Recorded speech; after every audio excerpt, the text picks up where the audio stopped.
നരസിംഹ ജയന്തി.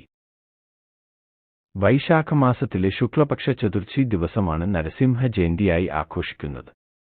നരസിംഹമൂർത്തി ക്ഷേത്രങ്ങളിലും മഹാവിഷ്ണു ക്ഷേത്രങ്ങളിലും നരസിംഹ ജയന്തി ഏറെ വിശേഷമായി ആഘോഷിക്കുന്നു. കൃതയുഗത്തിൽ മഹാവിഷ്ണു 4 അവതാരങ്ങൾ എടുത്തു. അതിൽ അവസാനത്തെ അവതാരമാണ് നരസിംഹം. പ്രഹ്ലാദനെ രക്ഷിക്കുവാനും ഹിരണ്യക്ഷിപുവിനെ നിഗ്രഹിക്കാനുമായാണ് മഹാവിഷ്ണു നരസിംഹാവതാരം എടുത്തത്. പേരുപോലെ സിംഹത്തിന്റെ മുഖവും മനുഷ്യന്റെ ശരീരവുമാണ് ഈ വിഷ്ണു അവതാരത്തിന്റെ പ്രത്യേകത. സഹോദരനായ ഹിരണ്യാക്ഷന്റെ വധത്തെ തുടർന്ന് ഹിരണ്യക്ഷിപു ക്രോധാവിഷ്ടനായി. ബ്രഹ്മാവിനെ തപസ് ചെയ്ത് താഴെ പറയുന്ന മട്ടിലേ തന്റെ മരണം ആകാവൂ എന്ന വരം വാങ്ങി. മനുഷ്യനോ മൃഗമോ തന്നെ കൊല്ലരുത്, ആയുധങ്ങൾ കൊണ്ട് തന്നെ കൊല്ലരുത്, രാവോ പകലോ തന്നെ കൊല്ലരുത്, ഭൂമിയിലോ ആകാശത്തോ പാതാളത്തോ വെച്ച് തന്നെ കൊല്ലരുത്. എന്നാൽ ഹിരണ്യക്ഷിപുവിന് ജനിച്ചതാകട്ടെ പരമവിഷ്ണു ഭക്തനായ പ്രഹ്ലാദനും വിഷ്ണുഭക്തിയിൽ നിന്നും തന്റെ പുത്രനായ പ്രഹ്ലാദനെ പിന്തിരിപ്പിക്കാൻ ഹിരണ്യക്ഷിപു പല രീതിയിൽ ശ്രമിച്ചെങ്കിലും പരാജയപ്പെട്ടു. തുടർന്ന് ഹിരണ്യക്ഷിപു പ്രഹ്ലാദനെ വധിക്കാൻ പല മാർഗങ്ങളും സ്വീകരിച്ചു. പരാജിതനായ അസുരൻ ക്രോധം പൂണ്ട് പ്രഹ്ലാദനോട് വിഷ്ണുവിനെ കാട്ടിത്തരാൻ ആവശ്യപ്പെട്ടു. തൂണിലും തുരുമ്പിലും വിഷ്ണു വസിക്കുന്നുണ്ടെന്ന് പ്രഹ്ലാദൻ അറിയിച്ചു.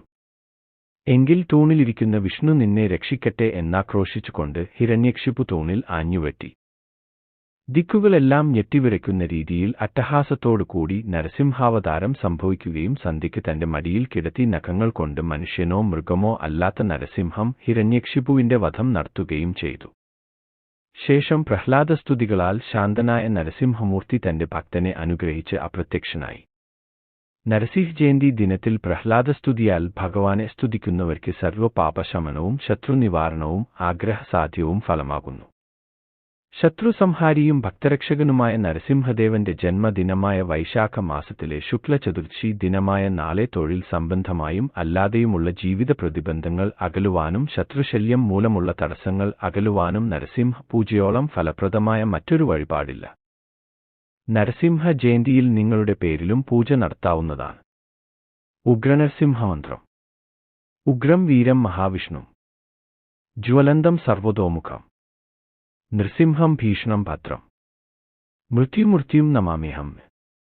ശ്രീപരമേശ്വരനാൽ വിരചിതമായ ഈ മന്ത്രം പ്രഭാതത്തിൽ 108 തവണ ജപിക്കുകയോ സന്ധ്യകളിൽ ജപിക്കുകയോ ചെയ്യുക.